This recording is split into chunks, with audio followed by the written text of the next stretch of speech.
KCAI for 4 years, graphic design, and there's a few things I've learned about myself. One, I am a moose enthusiast, and not just any kind of moose, but this kind of moose. And that's my moose. He's a cat named Moose. I found out in my 4 years that I am a patient advocate for patient education. I'm interested in patient advocacy, and especially patient education. So what even is patient education? So I'll just go ahead and read the definition that I found online through my research, which is the process by which health professionals and others impart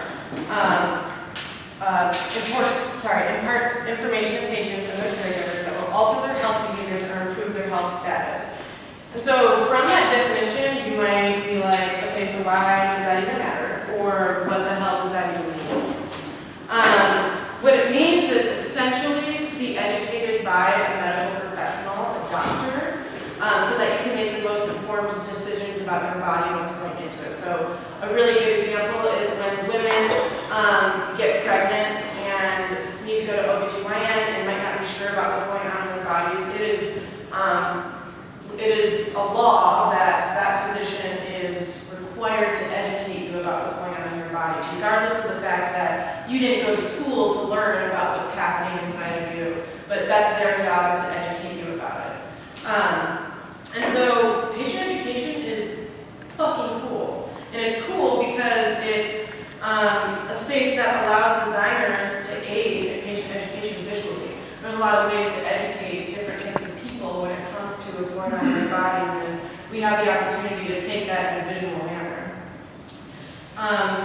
But also so is science, and I put that in little small words because no one wants to admit it, but science is small and it's a big thing. I've decided to dive into an area that addresses patient education and patient advocacy and a little bit of science too. And that starts with a hydrocarbon molecule. All of these molecules are different arrangements of carbon and hydrogen. They all provide different medical effects and aromas.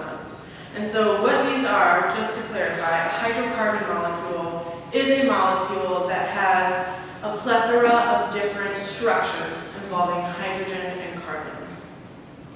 And the more interesting part is that all of these molecules are found in all kinds of natural plants, herbs, conifers like rosemary, thyme, parsley, pine, lavender, lemon, which makes terpenes most likely to find in a grocery store if you think about it.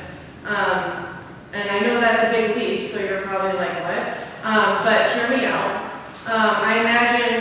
Imagine you're putting on your terpene glasses right now. I know you're putting on your terpene glasses, and you're in and you are going to the grocery store, okay? And what would you see? Peppers have high levels of camphene, which is a terpene that's known to have anti-anxiety medicinal values. This is one way that we can navigate our lives in making better, more educated decisions, and better understand what we're putting into our bodies, hence this idea of patient education. So what tea did everyone get? Cinnamon. Do we have any strawberries in here? Okay. Okay, so I also chose chamomile because this is a stressful time in everyone's life. I'm trying to graduate, and assuming that there are all natural ingredients in this tea, which I didn't go all fancy on spending on them, but I'm assuming they're all natural ingredients. There's also a terpene in my tea, and that terpene is bisabolol. And so that's the most prominent terpene in the tea that I'm drinking. And it's interesting because chamomile is most often used for sleep aid, which is another terpene and a medicinal value that's in chamomile. But it's most helpful for inflammation. So it's really useful for cramps. This was something that was used in the ancient times when there were pregnant women or women experiencing menstrual cycles. They were given chamomile as aid for that. And there's also anti-carcinogenic effects within the chemistry of the molecule. Who picked cinnamon? Okay, cinnamon is an interesting one. It has camphene. And camphene is also found in nutmeg or conifer or ginger. And it functions best as a sleep aid, which is really interesting that you wouldn't really think that cinnamon is something that has sedative effects, but that terpene is very high in cinnamon and within the chemical makeup and the properties.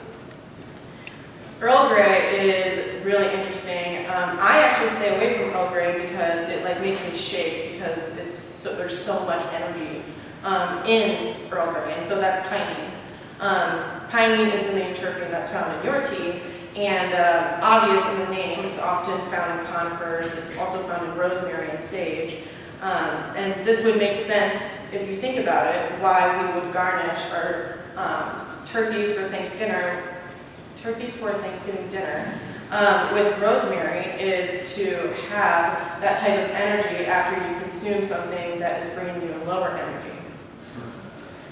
So if you could navigate a grocery store through terpenes to better understand what you're putting in your bodies, which one should you be looking for?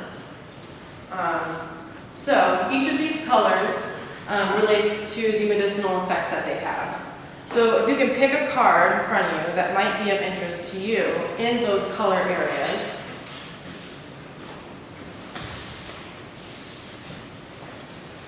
Everyone have one?